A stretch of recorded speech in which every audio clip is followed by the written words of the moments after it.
Desa wisata mempunyai peranan penting untuk memajukan kesejahteraan masyarakat, memberatakan kesempatan berusaha dan lapangan kerja, dan kepentingan pada kita semua, sehingga pada hari ini kita dapat berhasil dalam acara rapat paripurna Dewan Perwakilan Rakyat Daerah Kabupaten Bogor, masa persidangan ketiga, rapat kedua tahun 3 2020.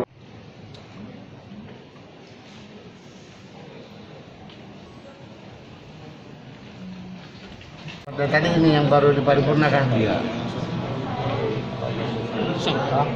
Desa wisata ini ya itu tadi ada wisata-wisata di desa ini kan perlu dikembangkan, Pak. Perlu dikembangkan karena ini juga entry point-nya kan di sana. Karena kalau kita bicara SDA tidak mungkin lagi semuanya pusat yang memungut, Pak. Jadi mereka kita tuntut pemerintah daerah lebih kreatif lagi untuk menggali potensi-potensi yang memungkinkan menumbuhkan ekonomi di desa itu, daerah-daerah itu. Tadi ada juga dorongan bahwa ada kan sudah dibangun sudah perpustakaan di desa, iya kan? Nah ini tolong diisilah itu segera itu. Barangkali dengan adanya perpustakaannya yang ada di desa ini yang sudah terbangun itu. Ini barangkali mungkin juga bisa jadi daya tarik karena semua di daerah desa-desa itu sudah ada juga literasi yang cukup gitu ya. Kan seperti itu.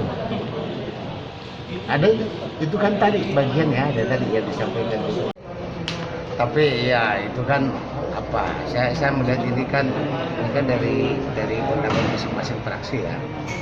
Ya tugas sekretariat itu kan hanya mau bikin satu aja. Hanya jadi satu. Yang paling mendasar yang menjadi sorotan ini bahwa dengan penurunan penerimaan daerah ini ya PAD ini ya kita berharap bahwa lebih kreatif lah pemerintah ke depan mengelola sumber-sumber yang ada. Potensi kita ini kan seperti sering laut ini kan belum dikelola parkirnya secara maksimal. Kalau mungkin dari pihak pedagangnya mungkin, tapi dari pengelolaan parkirannya ini yang belum optimal.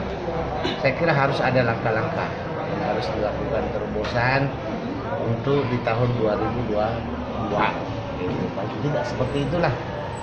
Nah itu harapannya. Banyak masukan-masukan teman-teman pengelolaan pariwisata juga. Kiranya ini berharap bahwa ini juga ada multiplier efeknya lah terhadap pengelolaan pariwisata kita ini. Karena mungkin pandangan teman-teman melihat bahwa ini kurang sosialisasi baik lewat ada kan media-media ini lewat Facebook, lewat ini kan belum dioptimalkan. Nah ke depan ini kita dorong pemerintah ini sudah jual aja karena ini kan tidak kalah daerah kita ini, tidak kalah indahnya dengan daerah lain, Pak ya. Nah, itu.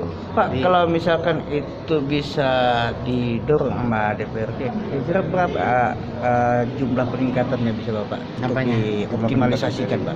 Ya kalau pariwisata kan tidak terlalu tapi efeknya itu bagi perekonomian masyarakat ini kan iya.